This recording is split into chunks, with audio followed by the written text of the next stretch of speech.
their horns cut off. One of them survived after the incident but died sometime later from the injuries. And there is stuff being done. I mean, they're trying. Obviously this is an epidemic. This is something of much greater proportions than the government has been prepared to deal with up till now.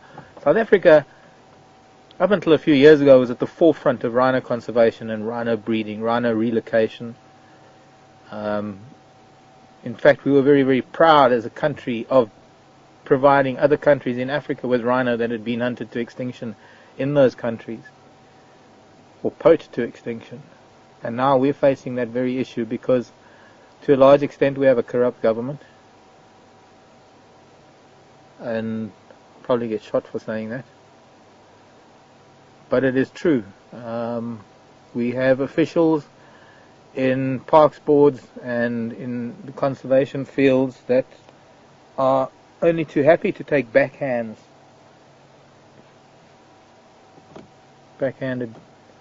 bribes to turn a blind eye. Now, while on one hand I say that there is some work being done, they're calling in on the military, there are crack squads being trained at the moment to work on anti-poaching.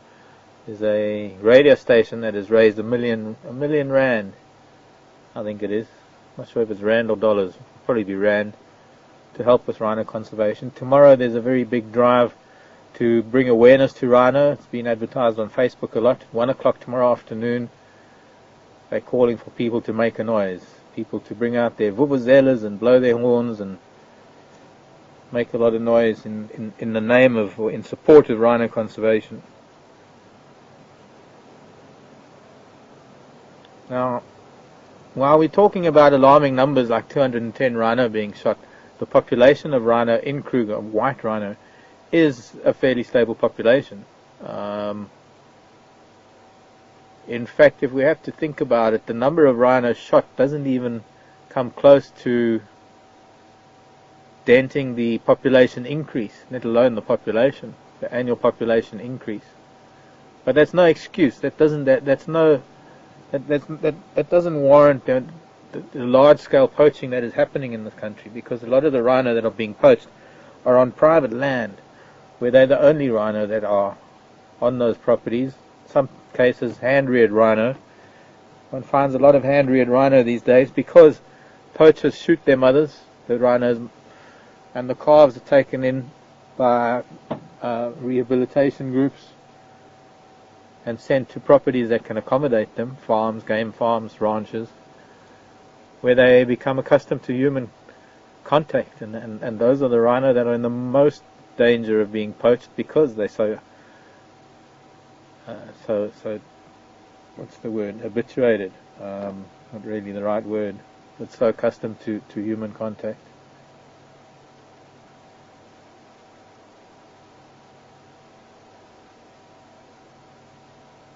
The rhinos are restless.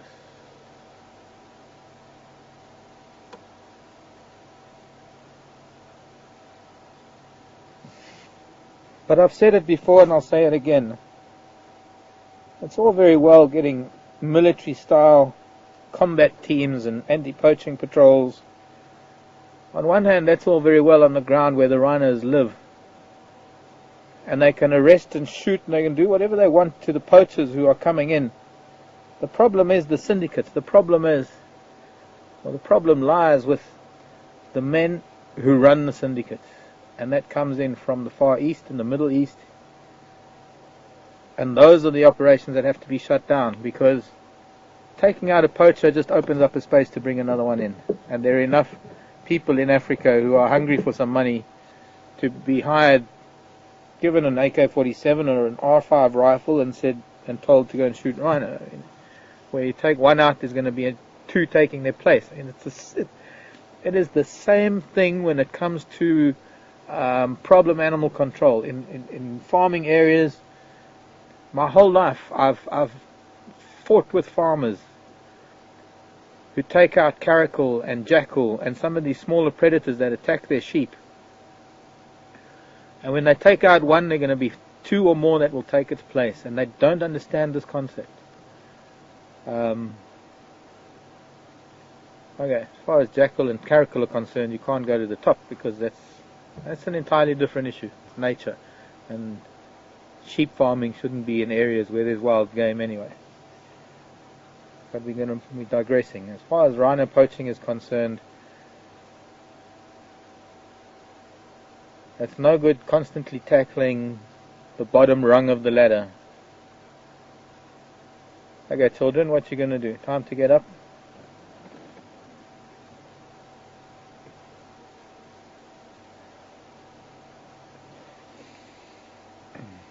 Come and say hello. Come this way, Mr. Rhino.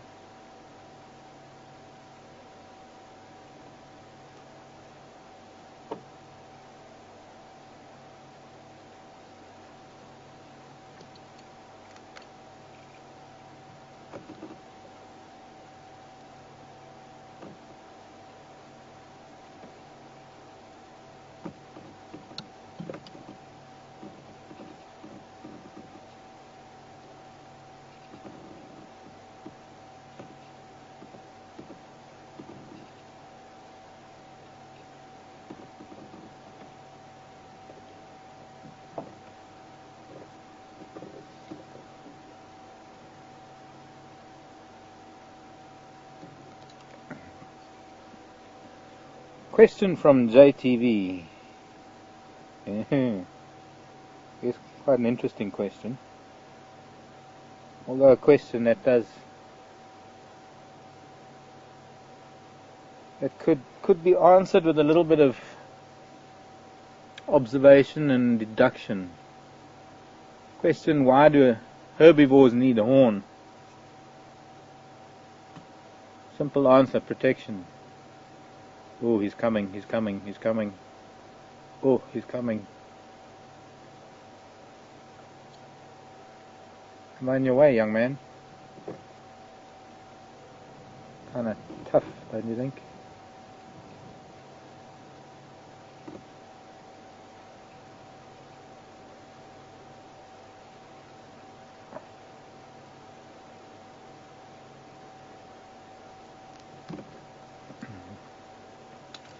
Darlene wants to know what the horns are used for that makes them so valuable. Well, Darlene, to my knowledge, the greatest value lies in the size of the horn and its value as a handle for a ceremonial dagger in some of the countries in the Middle East, some of the Arabic countries, Arabian countries, Yemen, Saudi Arabia. Okay, so he comes this way, they go that way. I think he did want to come down the road, but I kind of stood my ground.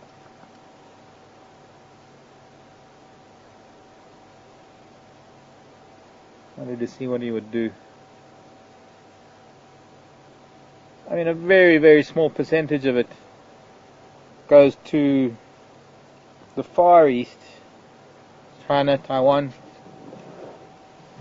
where it is powdered and used as a medicinal supplement for many ailments.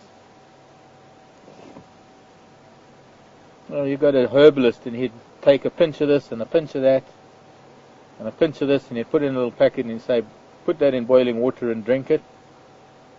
Now, in one area of South Africa, we've had some farmers that have been putting, I think it's cyanide or arsenic, cyanide perhaps, in his rhino's horns.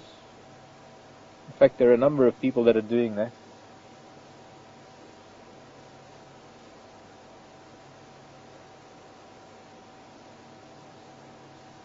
I'm going to try and roll back. Don't know how they're going to react to it without the engine on. Yeah, they don't like it.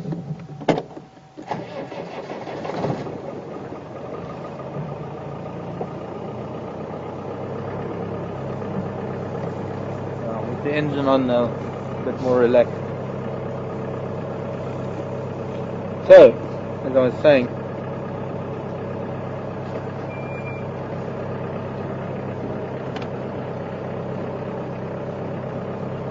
I'm going to stay with them a little bit as they go. They might even head up towards Gari Dam. They're in the Mulwati, heading up parallel to Twin Dams in a northerly direction towards Twin Dam, or rather towards Gari Dam. Still a little distance away. Mind the lead a bit more.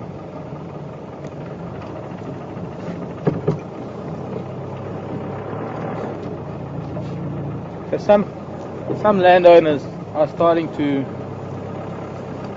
booby trap the rhino's horns, and there have actually been some of these rhino that have been poached, and even more recently there has been one confirmed death by poisoning of somebody who has consumed rhino horn. I think that was in Taiwan. Texan. I am for welcome back. I got 3 in Combi just north of Spaghetti Crossing. Oh, good. Okay, thank you. Yeah, I will make my way to the Okay, it looks like they are coming through the Shkovanin, probably going to come out at Chelapan.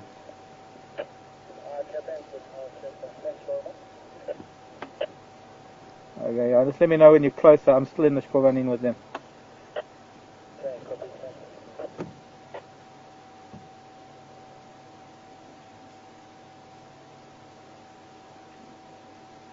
You'd think bulky animals like this would battle with gradients and things, but they're not, you know, they're quite capable of climbing steep banks.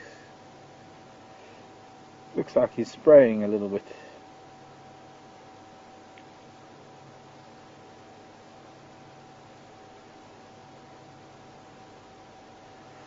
So I'm thinking that is a cow with her older calf of about 4, maybe 4.5.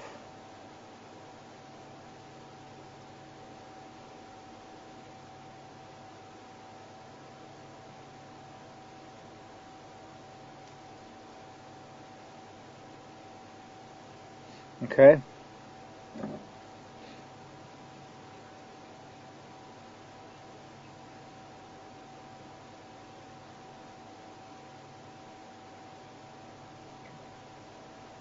Sharon in Indiana. Now, a lot has been written about sexual dimorphism in rhino, Sharon. Sharon's asking, are there any other features that distinguish male from female rhinos other than the obvious? Well, the males do have thicker necks, thicker heads, or rather thicker necks, heavier heads, blunter horns. Females tend to have slightly more sharper horns because they don't use their horns that much.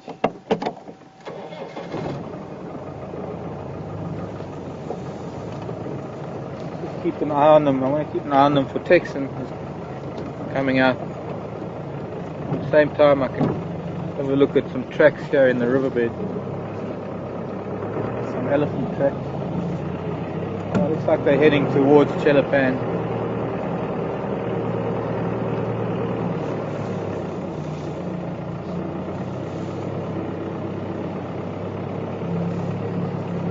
Not yet.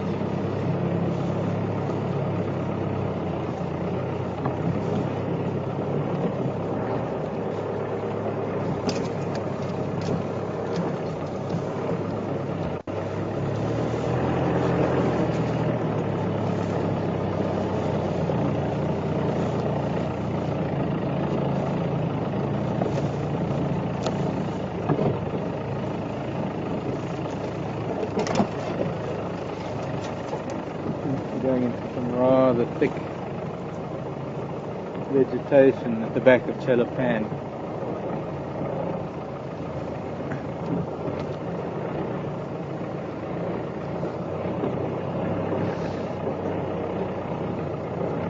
Elephants have been here.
Randy in Florida.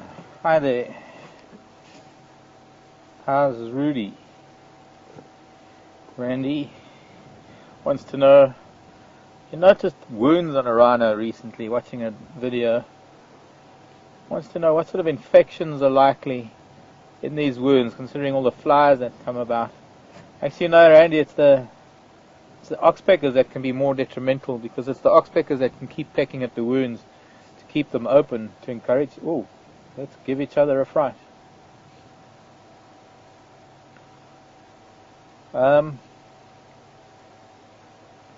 Generally, a lot of the wounds in rhino, I mean, I'm looking at this female. If we look just behind her right shoulder, she's got a pretty severe scar there. She just turns into the sun correctly. Middle one. But she's now going away from us. Looks like she got a horn in the side there once or something.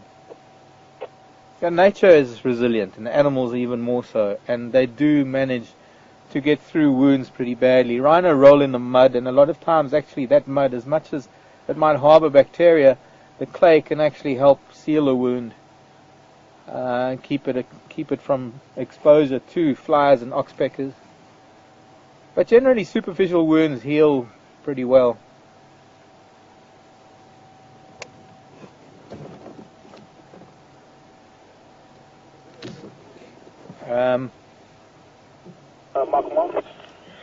Yeah, pull in, text. There are animals, I mean, I know there's some zebra, I know, are susceptible to infections with very severe wounds, and it's likely to lead to septicemia. And I suppose that can happen with other large mammals. So we're going to leave Tex in with the rhino and go find him something else. Hi there. I want to be on TV. You want me to go pet him so that you can take my picture with him? Yeah, right. Take a picture of them throwing you in the air, yeah. Okay, Tex, I'll leave you with them. I'll go find you something else. Okay, cool. What are you going to find for? I don't know. What do you want? Cheetah? Oh, okay. Cheetah, okay. Enjoyed the dogs this morning, right? The dogs? Did you see the wild dogs? No, one of your colleagues, the blonde lady? Yeah? Oh, I think she got the dogs, a pack of 9 wild dogs. No, she didn't. Where we found the dogs that are not participating? Oh, really? That was inside the... No, she was with the leopard. Yeah, she was Oh, with the she's on the leopard, not the leopard. dog. Okay. Okay, well, we'll see you a little later. I'll take lions if you find them. Okay, maybe I'll find you some zebra. I love zebra. They're my favorite. Okay. Yeah. The radio Z might fall off. Okay, we'll leave. Wannabe TV stars.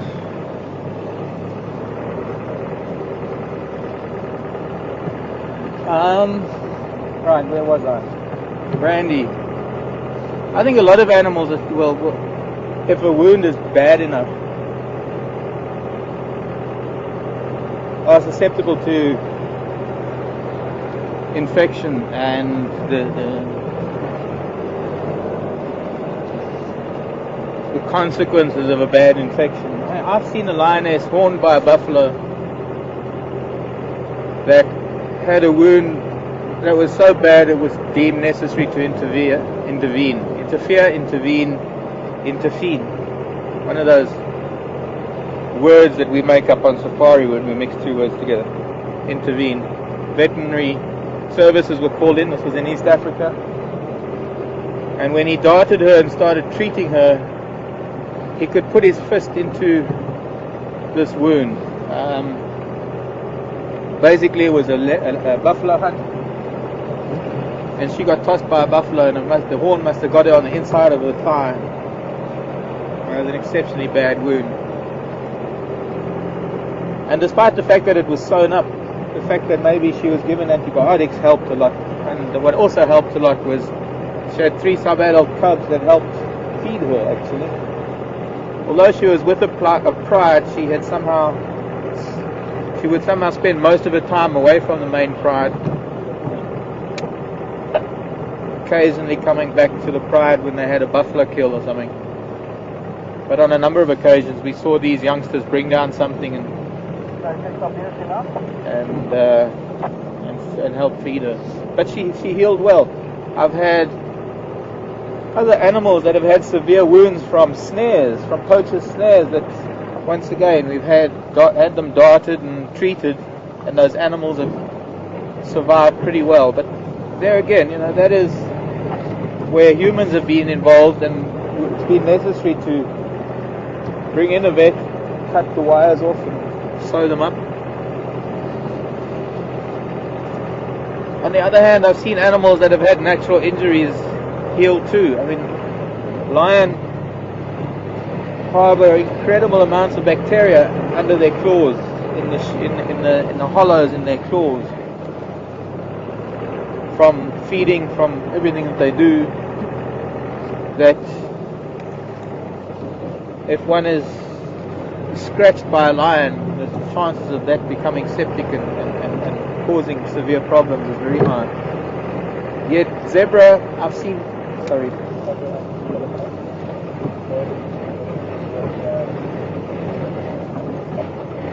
Ryan, I'm probably going to go to treehouse there.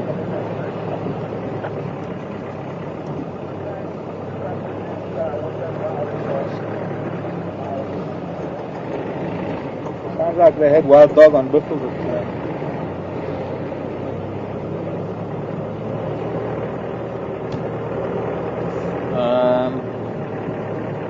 Nyala Road South, by the way.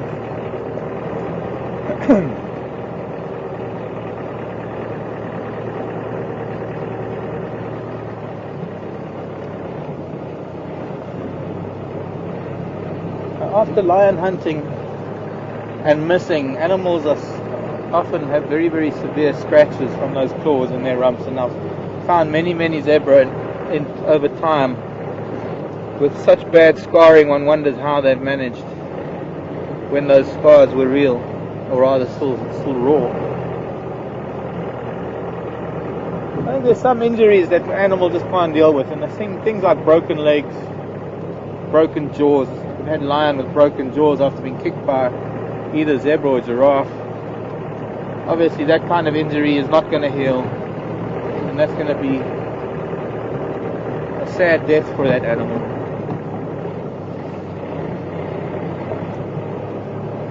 It largely depends. I mean, as far as what else can occur in those kind of scratches or injuries, in terms of what diseases, what infections they can get, I don't really know my veterinary side of things very well, other than knowing that the reality of septicemia is a harsh one, and that it is fatal if sepsis does set in.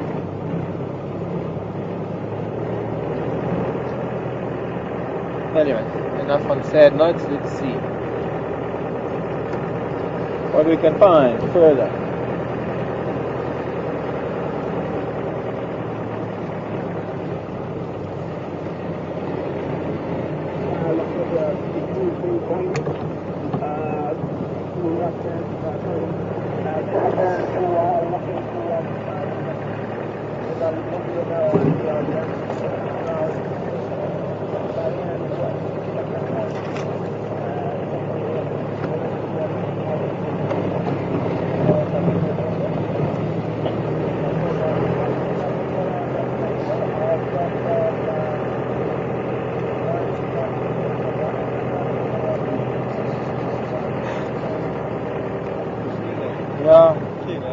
Yeah.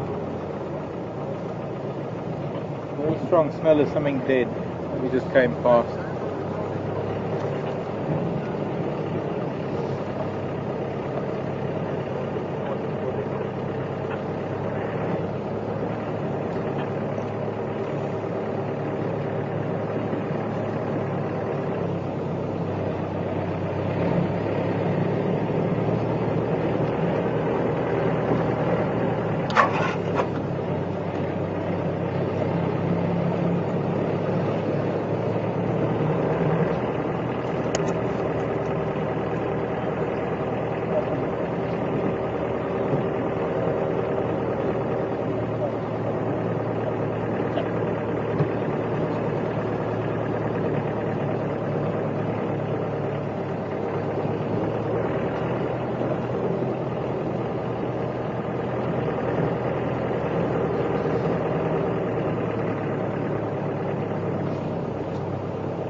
turn the camera a bit, I'm too much in the middle.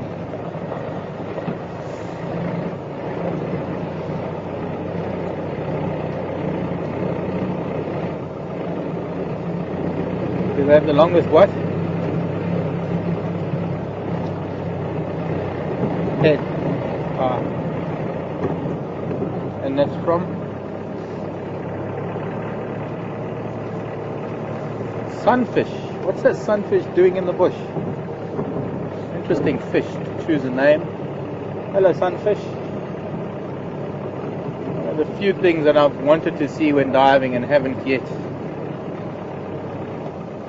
Wait, time to show the ladies a flower. Or 2 or 3 or 100.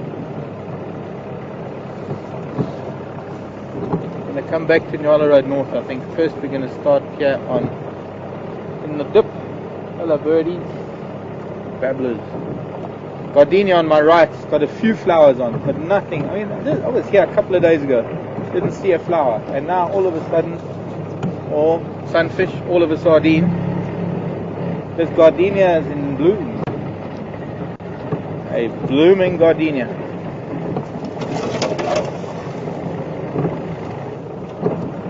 Maua.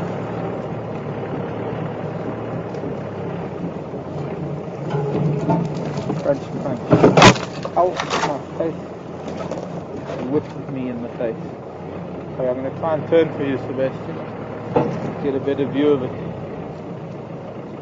I mean, some of these flowers, obviously I haven't noticed it too well, but some of these flowers are a few days old already. Not in full bloom, but there are quite a few flowers on it. Looks better from a distance.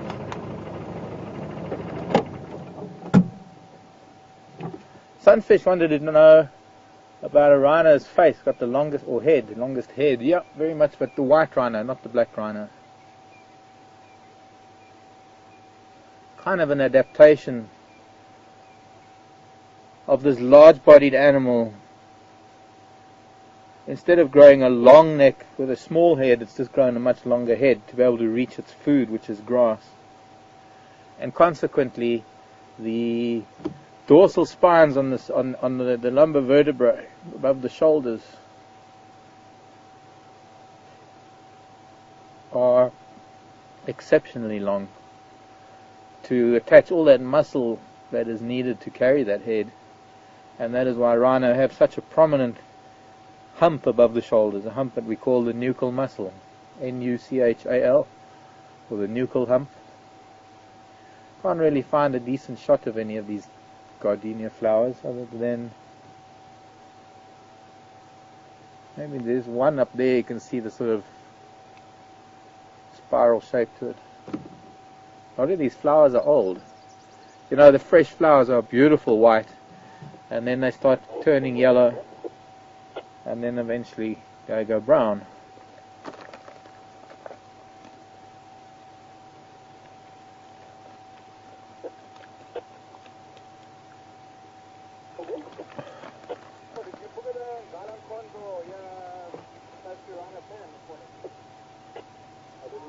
Okay, let's go.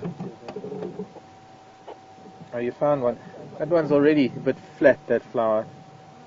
I'm wanting to, if I wanted to get one with open, with all the propeller type shapes on it. But maybe it's the heat that's making them wilt like this. So surprising to have it flowering, using only the moisture and the nutrients that it's saved up from last summer.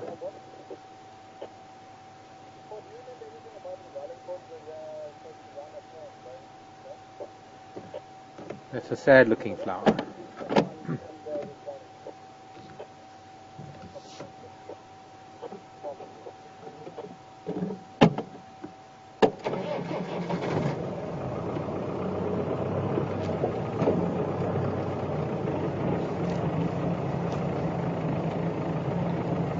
Oh well, we'll keep an eye on all the gardenias.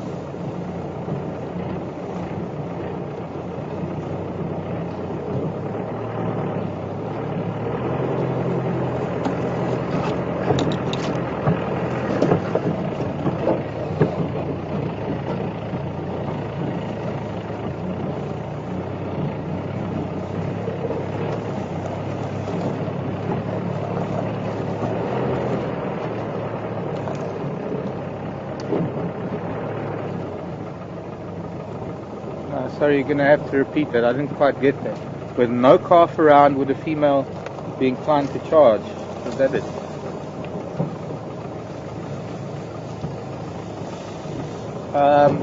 No, Vivian, I don't quite understand what you're asking. Vivian's asking, with no calf around, would the female be more inclined to charge with the male lying? I'm sorry, Vivian, I don't quite understand that, because in any given situation, a female is more likely to charge if it's got a calf, regardless of whether there's a bull around or not. And it doesn't really have much to do with the bull lying down or standing up, or having a calf or not having a calf. Gosh, I don't know how to answer this question, Vivian. It's a little obscure in that it's... Once again, it's sort of trying to predict what an animal is going to do, and one can't do that.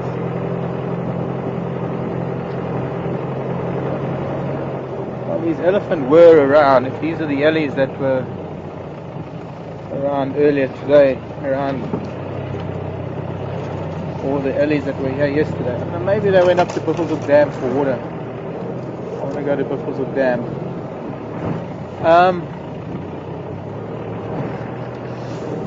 All of these rhino in this Sabi sand, I suppose a lot of them might come in from Kruger. I guess you could say all of the rhino in this particular area are pretty accustomed to the vehicles. I don't know as yet of any incidents of rhinos charging the vehicle, which makes us maybe a little bit complacent in the sense that we don't expect anything from them in terms of aggressive behavior. On foot it's a different matter. On foot you're a human being, and that's something else entirely.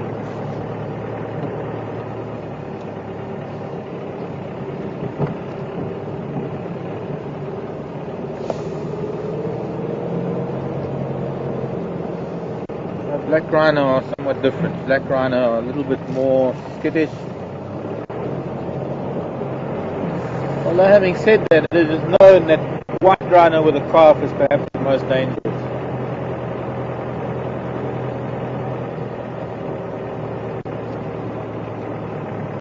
And I personally have never really been charged by rhino.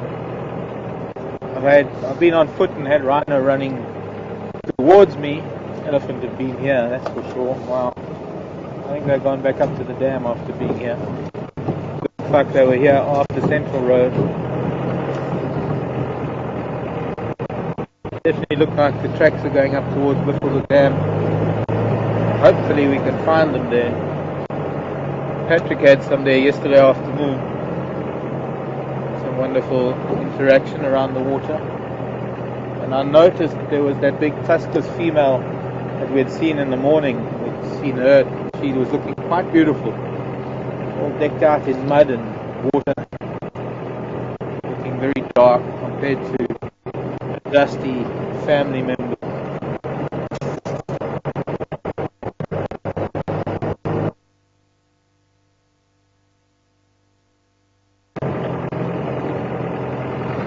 Section coming. Sorry, what's the tree now?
So interestingly, Karula was with the boys this morning.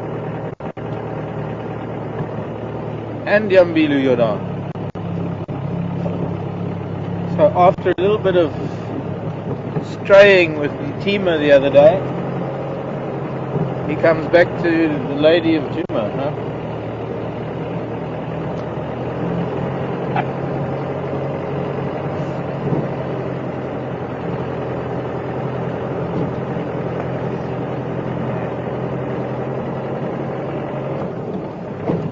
And maybe some of you are new on the site, not too sure who we're talking about. We've got a leopard here. Her name is Karula. She has 2 young sub-adult males who we've been watching grow up. For some viewers who've been watching us over the last couple of years, every day we manage to do two drives a day, 3 hours each, coming to you live from the Sabi Sands. And this is one of them. We're coming to you live right now after spending some time with some rhino. Try and catch up with some elephant that moved north.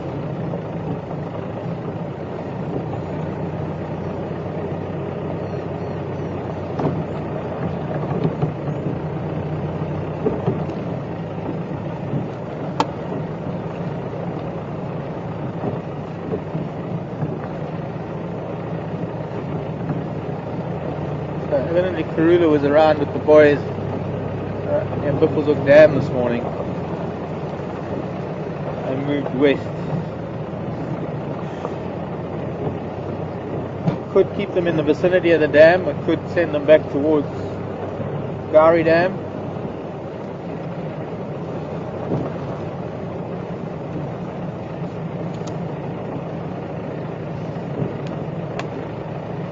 Day like today, they could be moving, they could be sleeping. It's pretty hot. I wonder if anybody found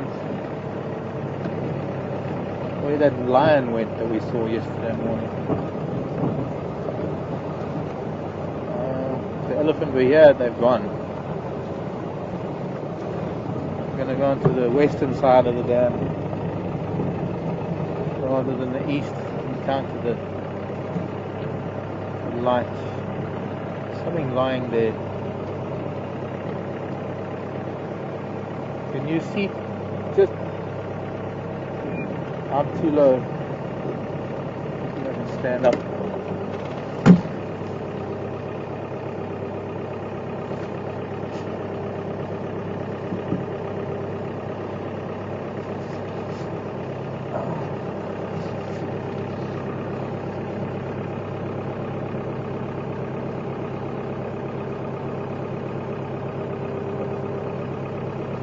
I think it's buffalo lying on the other side there, the other side of the dam, and I'm too low below the wall, and if I go back I can't see them. Well, we'll see when we get out the other side.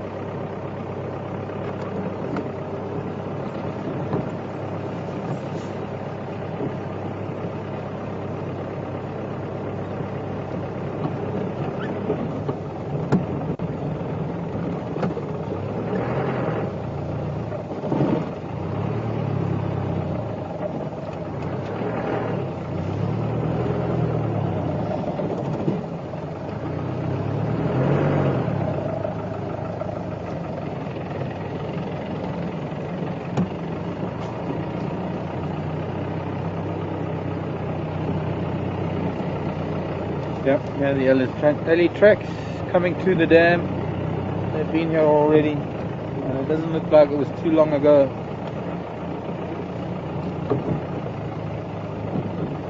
We missed elephants. A buffalo on the other side there.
use some dirty fuel again. I don't know if we can get to these buffalo now. Maybe.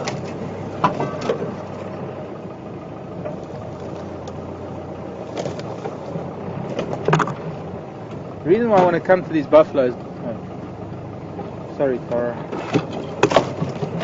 I wanted to come and see these buffalo just in case there's some familiar faces here that we know from this area.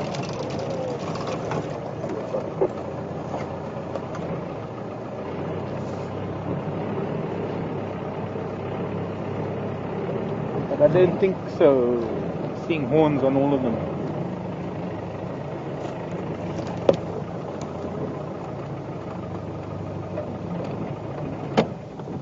Hello, boys.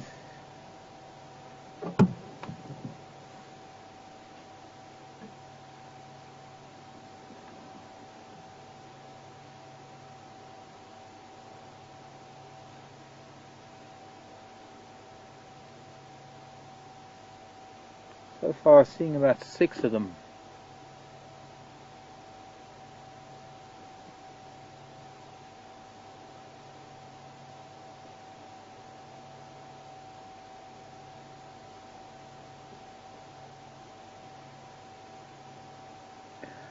And this is a very typical superior stance of a buffalo, meant to intimidate. Sitting in a vehicle, it is somewhat intimidating, I'll tell you. After 3 hours of walking in the heat, when you see that, it is very intimidating.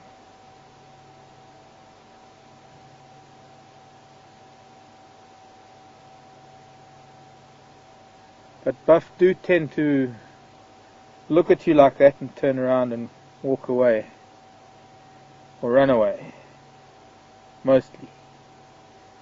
Except you never know when they're going to run towards you. Aggressively.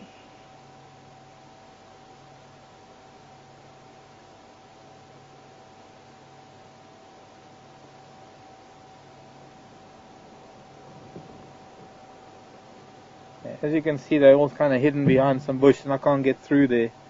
The best we can do for these buff. And say hello to the hippo.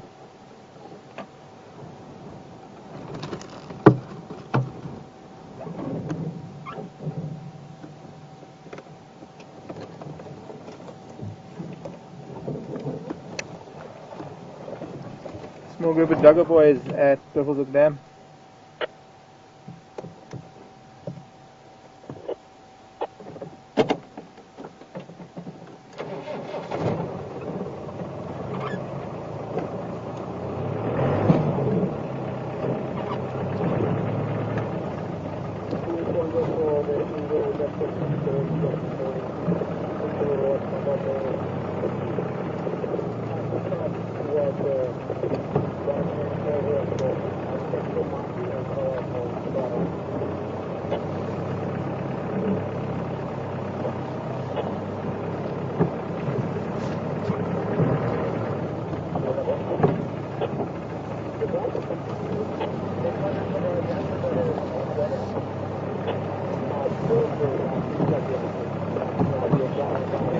Whoa!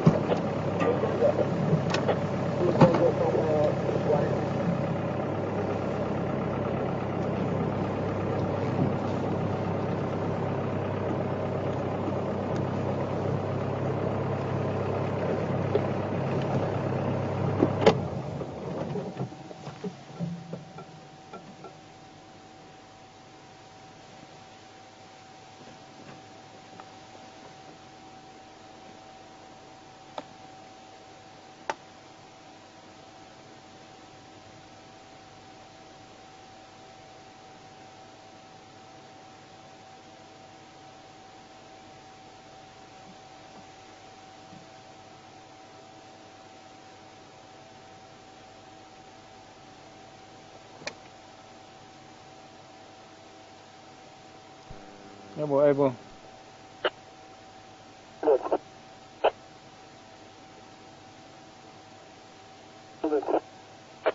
Nyati behind me, just looking at Mvubu now.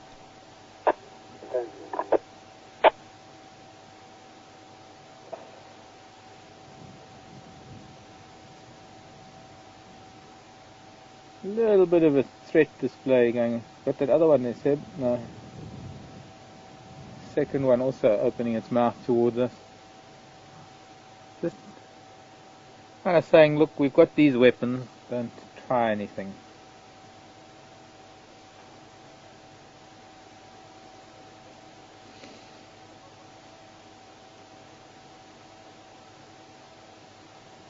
That could be little Bob bobbing up there. Very young hippo. That I'm sure is possibly little Bob.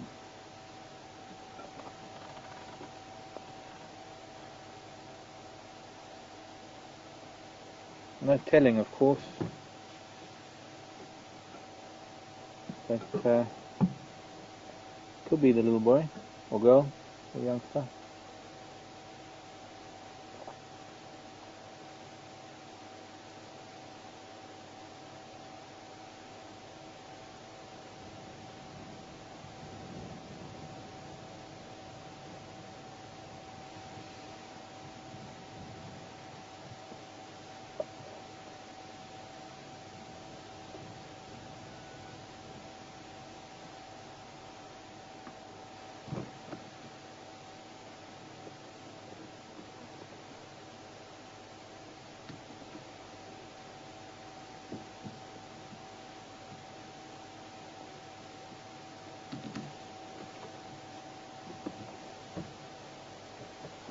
Okay.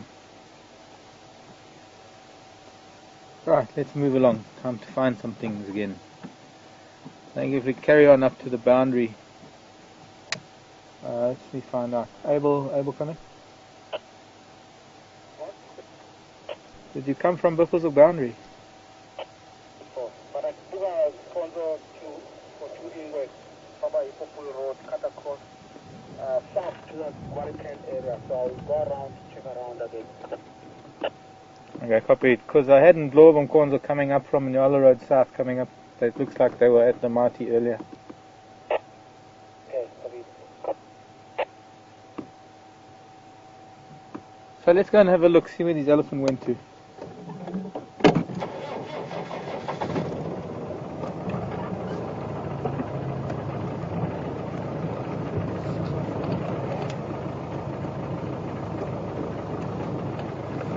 Peter in Sweden. Yes, Peter, this is a dam that is made by humans. This is a dam wall that blocks what we call a drainage line. That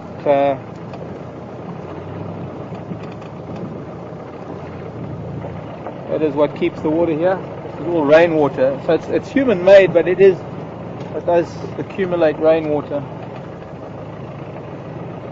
I wonder, where should we go? The road or this road? Let's do this road, I think. This little track. The buffalo moves a little bit more into the open, but we'll give them a bit of a break.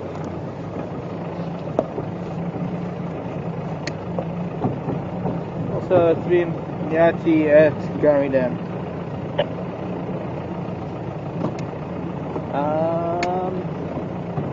Peter, how many dams in there? We've got 4 dams that we visit. 4 dams that are currently viable. Obviously, during the summer months when the rains come, there are a lot of smaller pans and water holes that fill up if we get good rains. But now, towards the end of the dry season, there are only 4 main dams that have water. There's this one called Biffleshoek Dam, the main dam at the lodge where our camera is, which is Gowrie Dam, and Treehouse Dam, where the rhino and other buffalo are now, and Twin Dams, which is a rather small dam.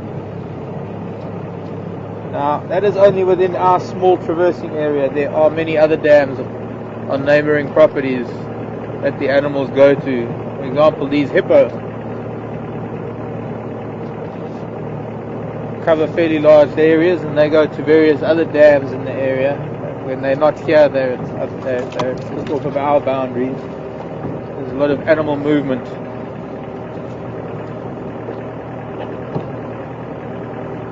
Or rather, let's put it this way, there's freedom of animal movement, there's limited human movement.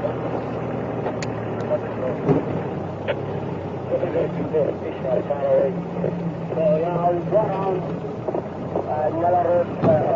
Oops.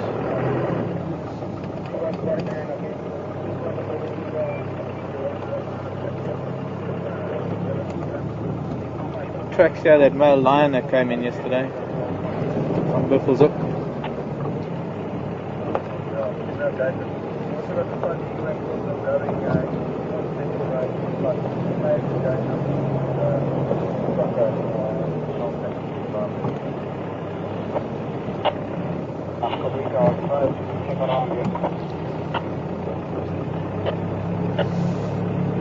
Alright, we'll come in.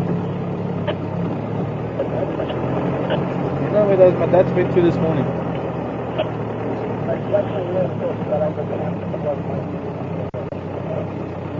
Okay, thanks. So there were wild dogs on Buffalo's Hook. I went west into Manuleti.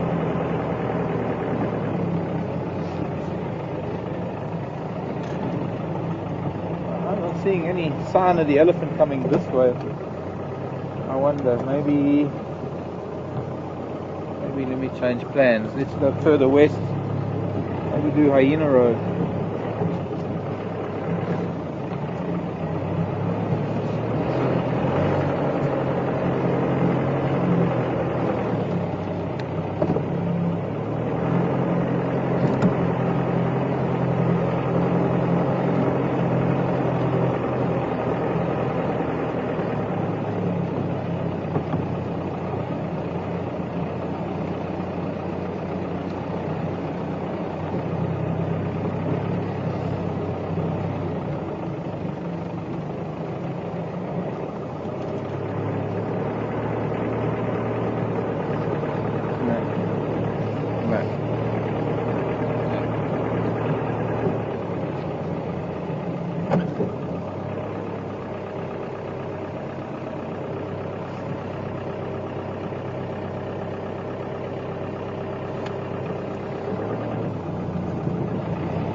Hyena tracks.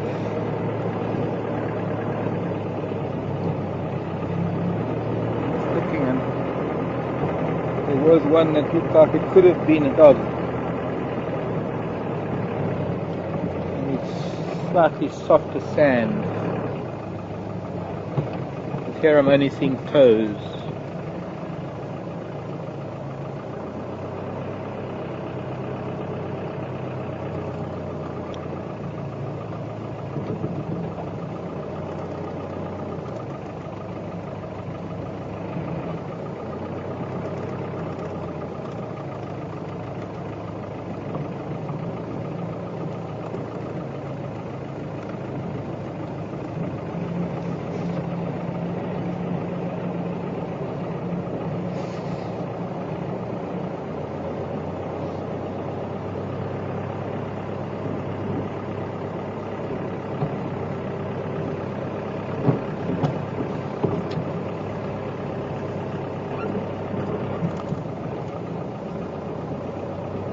Look up to Hyena Road. If there's elephant came to drink, they might have headed further west. They don't look like they've gone north into Buffalo's Hook.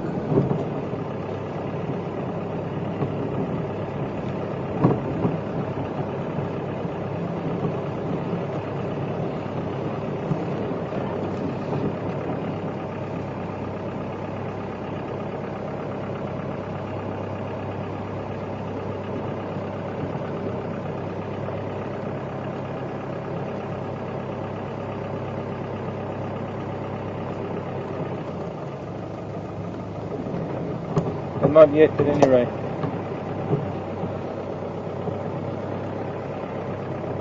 Elephant tracks here, heading further east.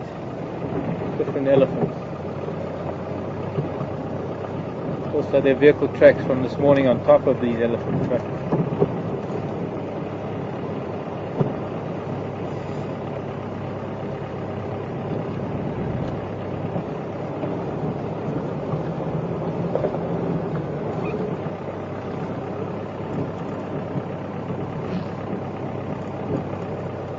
Are getting a little bit of fresh green growth down in this little low-lying area. Obviously Slightly higher water table. Greener grasses coming through. Slightly different composition of grasses than on the top of the rises. Also, one of the right here in front of us, on the bottom of your screen, is the dried up wallow from a natural pan that'll be filling up in the wet season and heavily utilized by things like elephant, rhino, and buffalo. Very thick black clay we call cotton soil.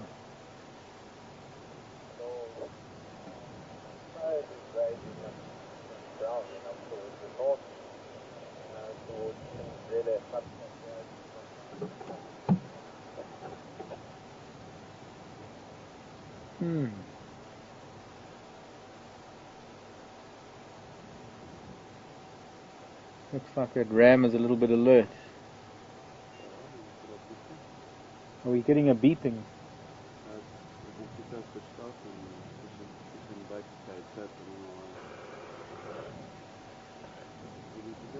I don't know, I'm not copying it, I'm just getting static.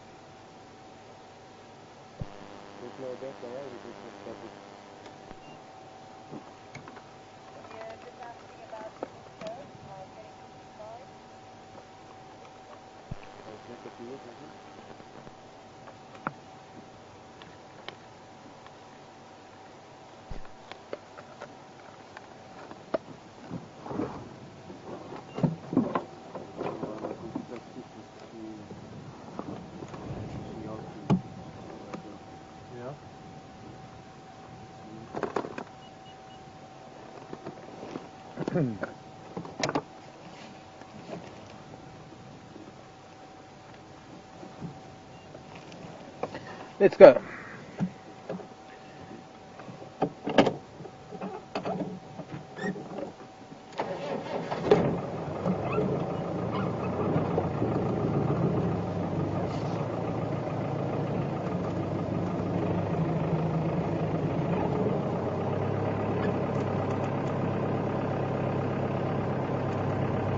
Looking at this Impala ram, he does seem to be. Let's go up onto the cut line quickly and have a look. Look at the cut line. Females aren't very worried about anything. They're still grazing. But he's interested in something. He's got his eye on something. It might just be another Impala. It might be something else that he's looking at, another animal. Only one way to find out, really. He's not showing an alertness like it's a predator. It looks like he's watching something.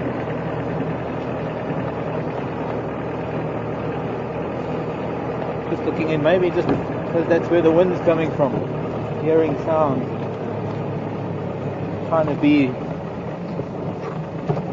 the best macho ram he can be with the ladies around. See, girls, I'm vigilant. I'm looking out for you.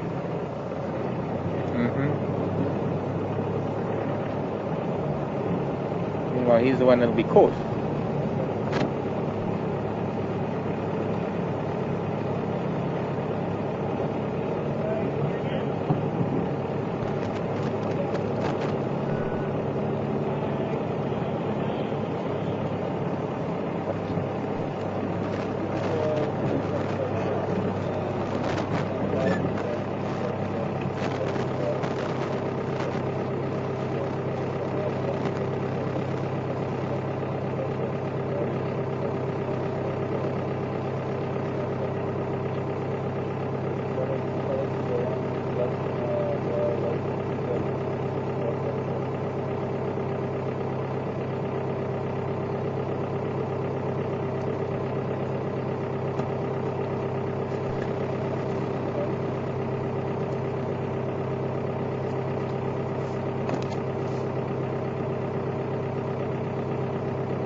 Sorry, just have to write something down quickly. I thought maybe there might be something on the termite mound, but there isn't.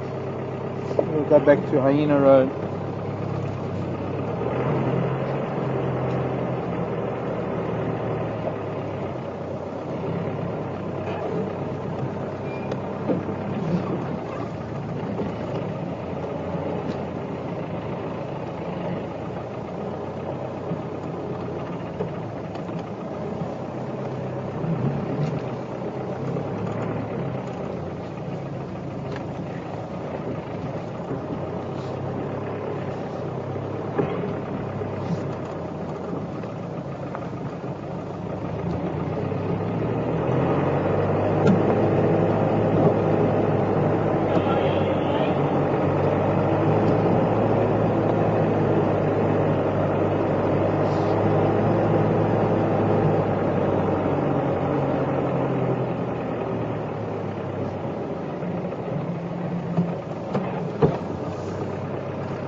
There's a female that's looking that way.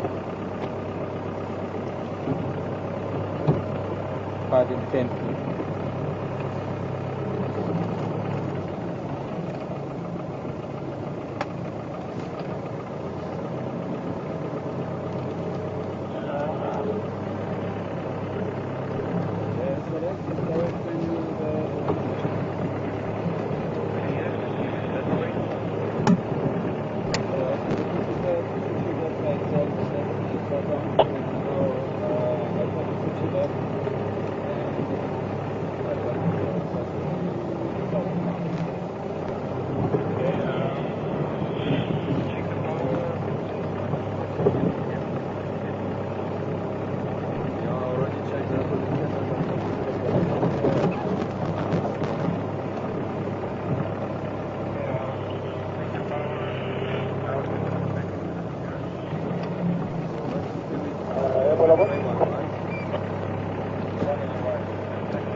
Want me to stop for this?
Hi everybody, this is Tara in Final Control. Apologies for cutting to the dam. We just had a few technical issues with the camera.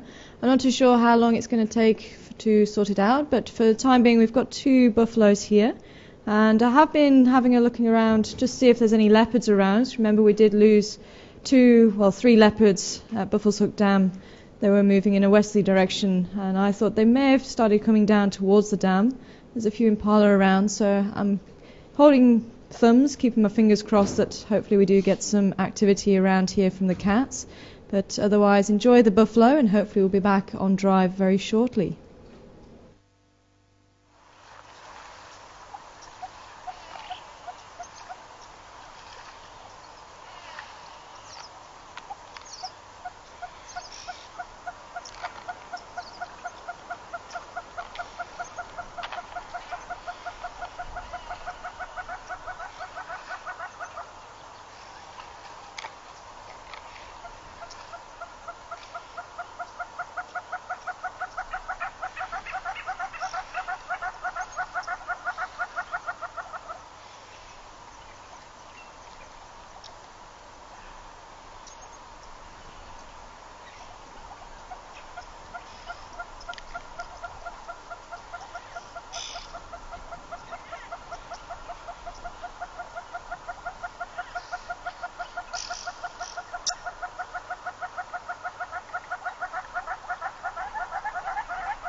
Hi everybody, this is Tara.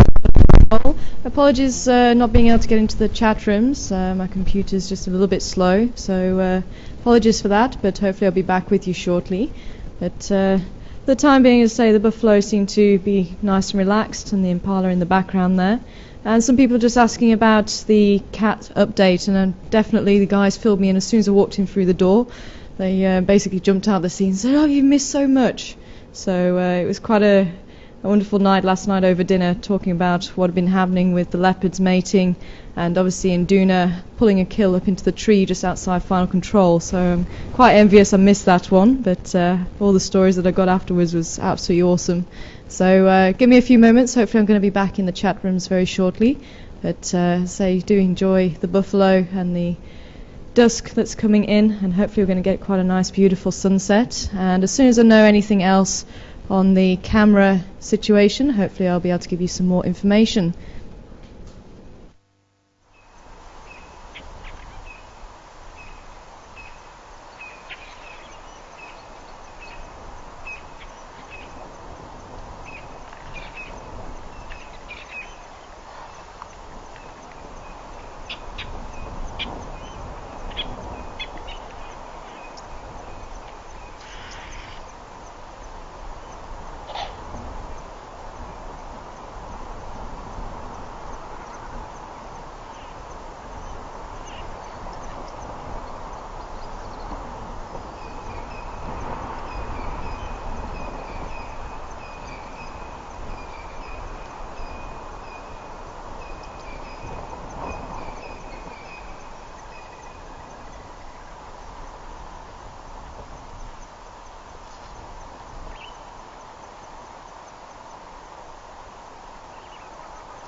And just in case you guys haven't been able to see it, there's some impala just in the back, behind the water where the buffalo are, and it looks like they're busy sparring. Obviously it's not going to be an intense fight, we're not in the breeding season anymore, but it looks like there's two males just testing their strength.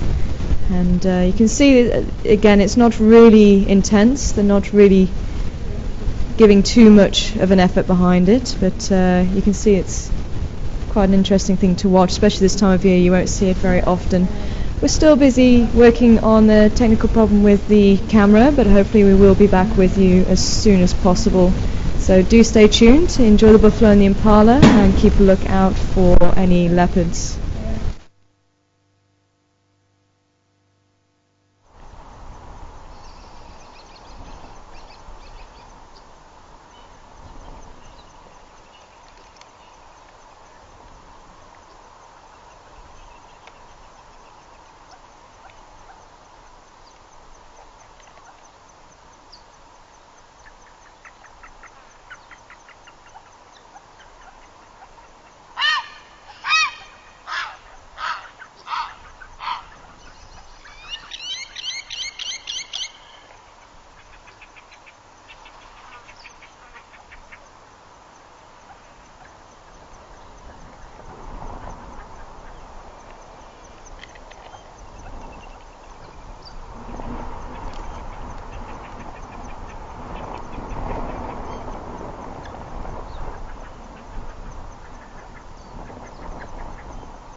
And just while I've got a few moments with you guys, some of you were asking about my trip through to Australia, and it was absolutely fantastic. Thanks everybody for asking.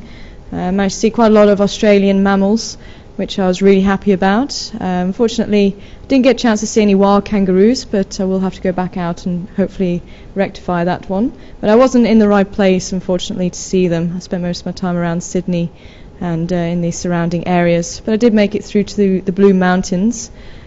That was absolutely fantastic, being in the temperate rainforest, which was obviously very, very different to being out here. And again, you can see the impala just rutting in the background again. There's two males just testing their strength. So it's quite a wonderful thing to see. And the buffalo still just busy grazing away.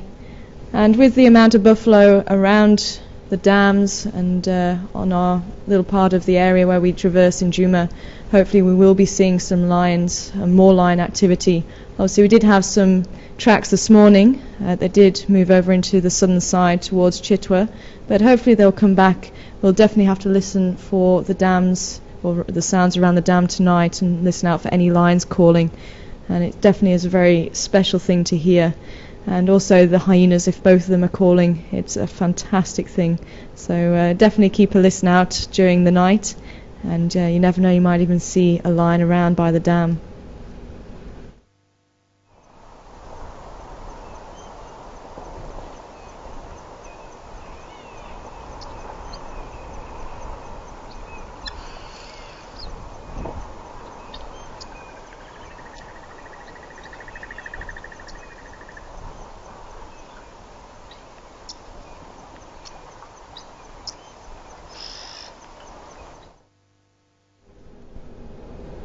And just anybody who wasn't able to join the drive this morning, I was actually see two Majingi lions last night who were calling, and unfortunately I missed them actually calling right in front of one of the vehicles, but I did actually hear them.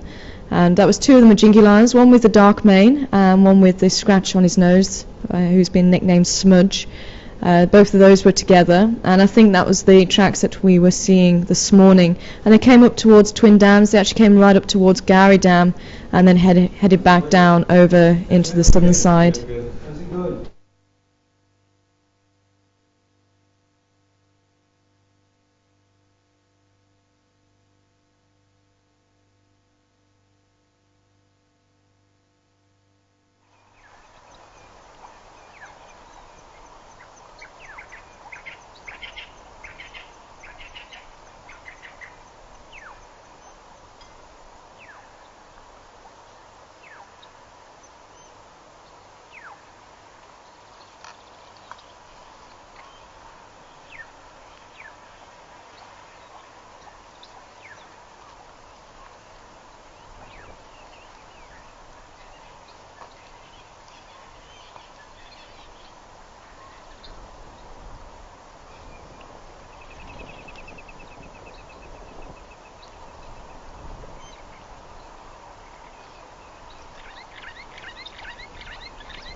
Hi everybody, this is Tara in Final Control again. Unfortunately, the technical issue seems to be a little bit more problematic than we thought, but hopefully we'll be ready to go out on a drive tomorrow morning.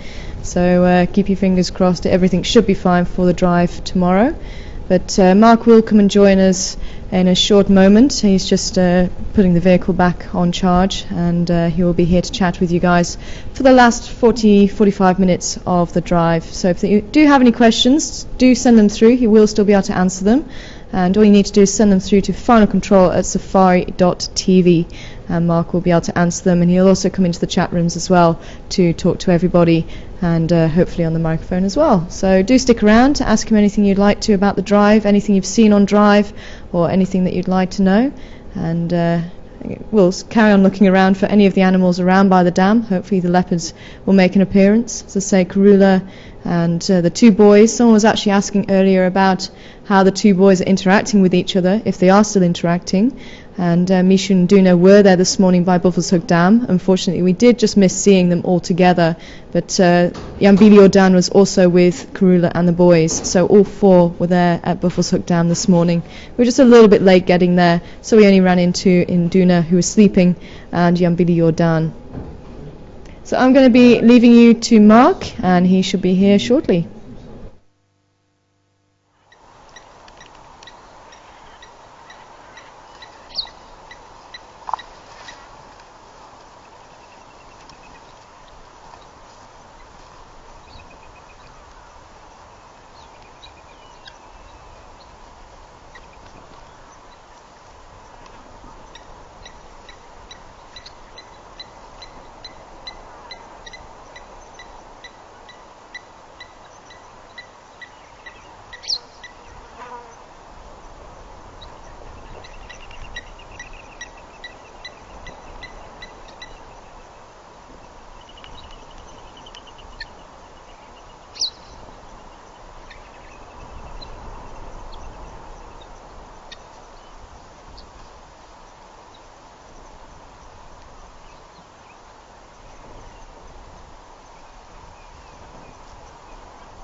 Good afternoon, everyone.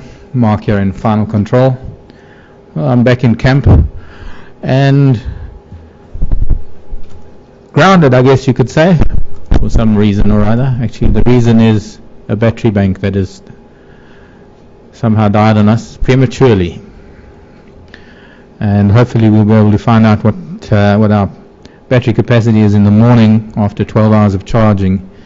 And, well, only time will tell. But I'm quite sure that everything will be fine once batteries are charged again. For some unknown reason, we seem to have lost our batteries. I'm just going to sign into all of chats and into email, and I'll be back with you shortly.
Hi, I'm back and finally signed into everything I could possibly sign into right now, except maybe Facebook. Still got to do that, but I'm not going to get in there right now.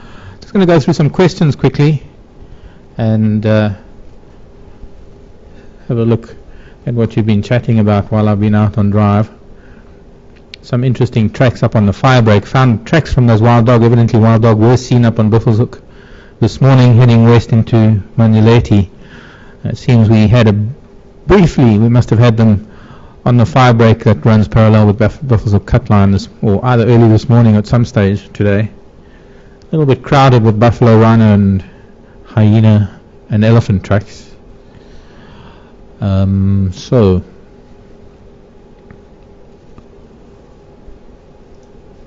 I've got to read the questions first. Thanks, Cheryl, for your email.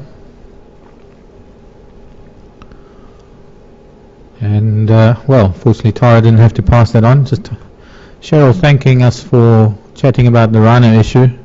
I don't think there's enough talking we can do about the rhino issue. I know there was a bit of an uproar, or rather a, what's the word I'm looking for? Something occurred recently, or not too far back, in chat, and quite rightly. It wasn't really the place to bring it up, but certainly on fireside chats and on drives, certainly that is the place that we can discuss these things.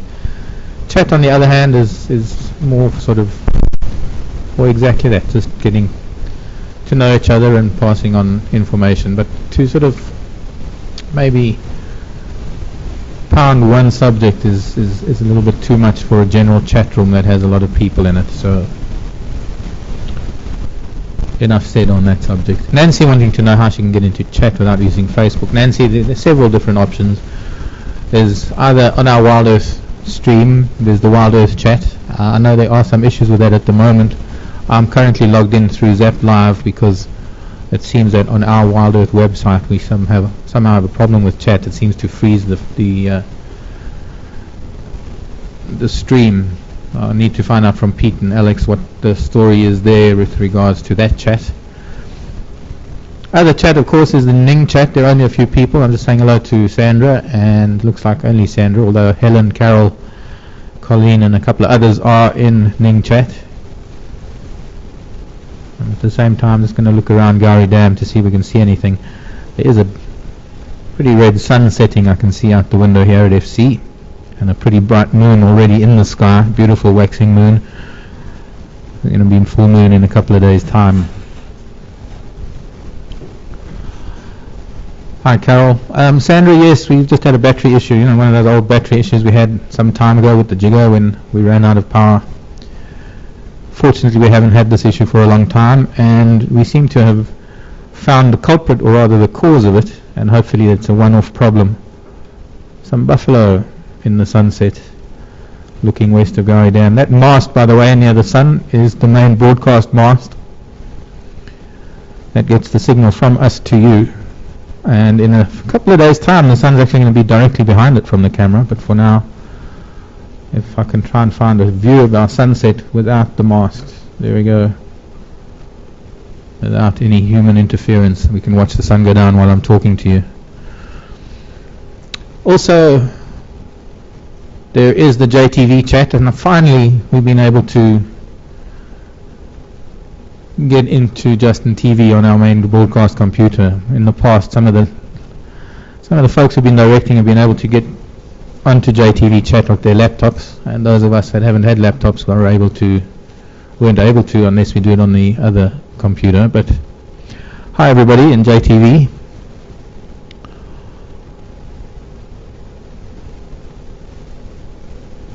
And Linda wanting me to talk about snake bites and elephants. And that was, Linda sent me an email a little while ago with some information on Asian elephants and incidents in India with king cobras. And it's got to take into account that the king cobra is probably one of the largest venomous snakes in the world. In fact, I couldn't believe the size of king cobras until I saw someone handling them. So it's no surprise to me that there have been incidents of elephants in India being bitten and dying, for that matter, from king cobra bites. I'm sure there have been the odd incident here in Africa. I mean, we have a look at how many elephants there are in Africa and how many venomous snakes we have. What kind of snakes affect elephants here and whether there have been incidents, I'm not too aware of it. I will certainly look into it. But in all my years of guiding and being in the bush, I have to be honest, I've heard of smaller animals being bitten by snakes, but I haven't really heard of elephants being affected by snake bite. Not to say that they haven't, it's quite likely that they have. We have Egyptian cobras that get very big, we have black mambas that are very large and that have a powerful enough venom to drop an elephant, but I need to find out whether there have been incidents of that kind. So passing through all the different chats at the moment, just to say hello to everybody. I'm now having a look at Ning. Haven't been in Ning, not Ning, Zap Live.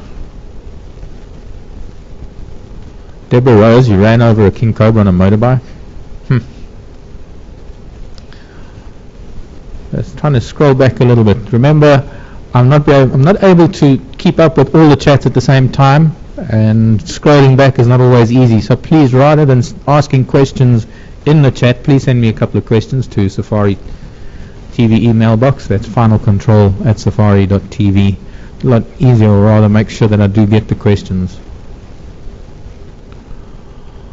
Watcher 159, are there improvements coming for the lighting for the night cam? Used to be so much better, now we can't see very far. Watcher 159. See, another thing about answering questions in email is that at least you can give me your real names in email, which makes it a lot better when it comes to answering a question rather than saying your chat names. But yes, of course, most definitely, we are going to make some improvements at the camera at the dam.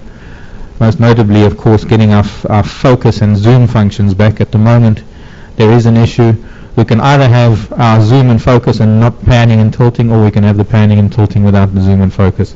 And we will be resolving that issue, I hope, as soon as possible. With regards to the infrared lights for the camera, we are hoping to take some of the lights that are already at the dam and hook them up. There are wires there, and we will be improving that lighting. It is only a temporary issue. Just want to remind you, though, that up until now it has only been very few of us in camp, and we haven't had the opportunity to have someone go down to work on the camera while the drives are out, on account of having, well, Jared and Catherine left, and Tara and Herman have been on leave, so we've been a little bit short to have a couple of extra hands to go down there. Speaking of going down, I see that's the last little bit of sun we're going to get today. I see it disappear shortly. Fred's got a question. I'm going to have to... Evening sounds of Gary while I answer Fred on an email.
I'm back again. Although I believe the people are not going to be talking, they'd rather have the sounds of Gowrie. Thank you, Elaine. Back in chats again, I see I have got a couple of emails coming in. I just want to comment on a couple of chat things, seems to be. Back in Ning chat, Helen wanting to know it was batteries that failed. Moving into Justin TV, SAST talking about finding a cobra skin the other week. Well, we have found a few skins. The one that was found that is here in FC, which is a complete skin, was a vine snake. I don't recall anyone finding a cobra skin. And okay, I'll leave you guys. You seem to be doing fine on JTV. Zap Live, what do you got? Still on that question about the lighting at the camera, but I've got to skip down through everything towards the end, otherwise I miss too much.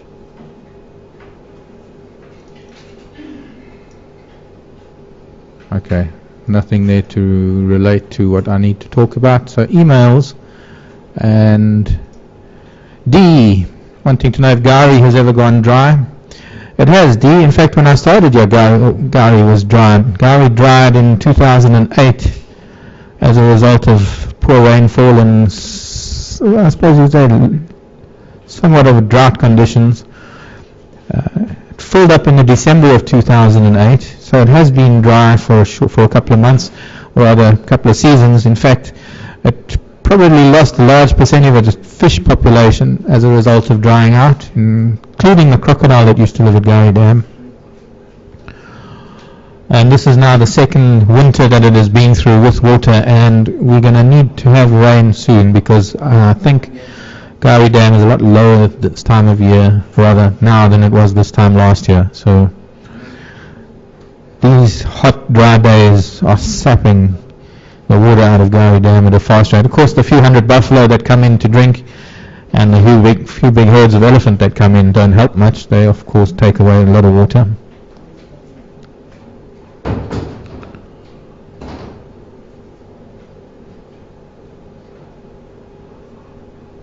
So that's your answer, D. And I can only hope that rain is going to be coming soon.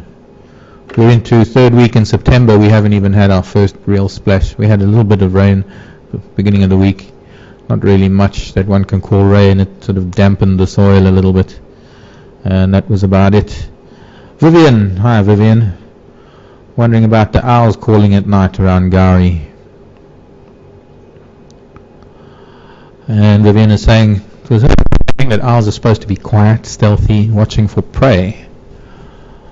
And saying there's also a frequent caller, the Vero's eagle owl, somewhere in the vicinity of the dam.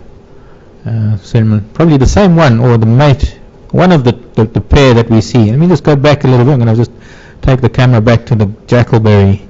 If I had a zoom, we might be able to find it. But I'll tell you, this is probably more unlikely, Vivian, the tree that the Vero's, or the giant eagle owl sleeps in, or not sleeps in, but hunts from at night. Now, you're quite right, owls are quiet and stealthy, watching for prey, but they're also highly territorial, and they also do need to communicate with mates. This beautiful big jackalberry at the moment is losing its old leaves and gaining its new ones, so it's a little bit bare. It's going to be very, very lush and green in a couple of weeks' time when it gets its new leaves. And if there was an owl in there, we would be able to zoom in on it, but unfortunately, well, we've been there, covered that subject. So yes, they mostly vocal with regards to declaring their territories as well as communicating with their mates, and obviously at times that they're calling, they're not hunting, and they are so quiet and so stealthy that nature has given them modified feathers. Their leading primary feathers on their wings are modified to cut out the sound of air moving over the feathers. When you look at some of the diurnal large raptors like vultures and eagles, in fact vultures and some of the storks in particular, because they are so large, when they're coming out of the sky and dropping down onto the ground, there's quite an audible sound that if an owl had the same kind of feathers, it would give it away when it is hunting. So very much so. A lot of adaptations for an owl to live that silent